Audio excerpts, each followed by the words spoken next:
এবং আমরা কোনো সময় ক্ষমতায় গেলে ইনশাআল্লাহ উপজেলা পদ্ধতি আমাদের নেতা আলহাজ হোসেন মোহাম্মদ চাঁদ যেভাবে করে গেছেন সেইভাবে আমরা আবার এটাকে বাংলাদেশ এখন একটা গভীর সংকটের সময় পার করছে। আপনারা কি বুঝতে পারছেন আমরা জানি না। প্রতিদিন মিল ফ্যাক্টরি প্রোডাক্ট সব বন্ধ হয়ে যাচ্ছে। মিল ফ্যাক্টরি বন্ধ হচ্ছে, লক্ষ লক্ষ মানুষ বেকার হচ্ছে এবং এই লক্ষ লক্ষ মানুষের সঙ্গে যারা বিভিন্নভাবে ব্যবসা বাণিজ্য করে তারা বেকার হচ্ছে। বিভিন্নভাবে কোনো রকম অর্থনৈতিক কর্মকাণ্ড নাই, উন্নয়ন কর্মকাণ্ড সেগুলো বন্ধ হয়ে যাচ্ছে। সমস্ত অর্থনৈতিক কর্মকাণ্ড স্থবির হয়ে গেছে।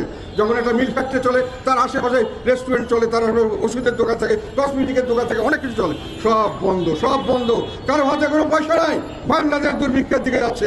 আর একটি বড় কাজ এখন এই বর্তমান সরকার করতে সক্ষম হচ্ছে, সেটা হলো দেশকে একটা গৃহযুদ্ধ বাঁধিয়ে দেওয়া।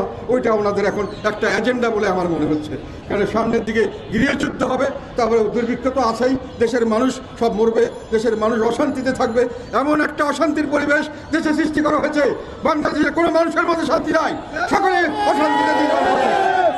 যখন সবচেয়ে কম ভোট পেয়েছে আওয়ামী লীগ এবং জাতীয় পার্টি, তখনও জাতীয় পার্টি 47% ভোট পেয়েছে, তখনও বিএনপি আর জামাত পেয়েছে মাত্র 45%।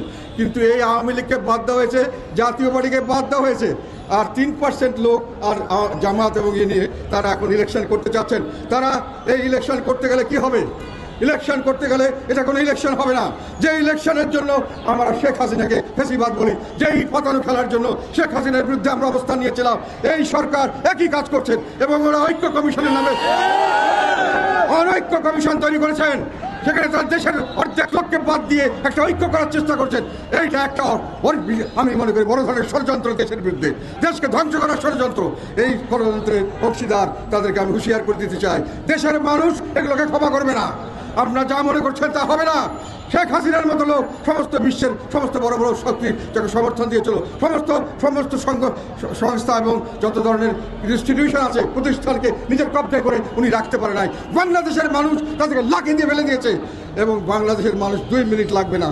এইরকম পাতানো খেলার রাজনীতি, যে খেলায় আমাদের নেতা, আমাদের চিফ অ্যাডভাইজার যেটা বলেন যে আমার নিয়োগদাতা কিছু মানুষ, এবং তাদের আবার কিছু বড় জামাত ইসলাম বলে তাদের নিয়োগদাতা নাকি আবার জামাতকে তারাই নাকি এই ছাত্রদেরকে সব রকম সুযোগ সুবিধা দিয়ে রাখছে। কাজেই বর্তমান তত্ত্বাবধায়ক সরকার নিরপেক্ষ নয়, তাদের একটি দল আছে। এইটার জন্যই তো আমরা আন্দোলন করেছিলাম তত্ত্বাবধায়ক সরকার দেওয়ার জন্য, যেখানে কোনো দল থাকতে পারবে না। যাদের দল আছে তারা নির্বাচন করতে পারবে না, তারা নির্বাচনে তত্ত্বাবধায়ক সরকার হতে পারবে না। যাদের নিজস্ব দলে যখন নির্বাচন করবে তারা তত্ত্বাবধায়ক সরকার হতে পারবে না। লিলি বিউটি সোপ, যার অ্যান্টি এজিং গুণ তারুণ্য ধরে রেখে ত্বকে করে উজ্জ্বল, তারুণ্যময় উজ্জ্বল ত্বকের জন্য। রিমার্ক।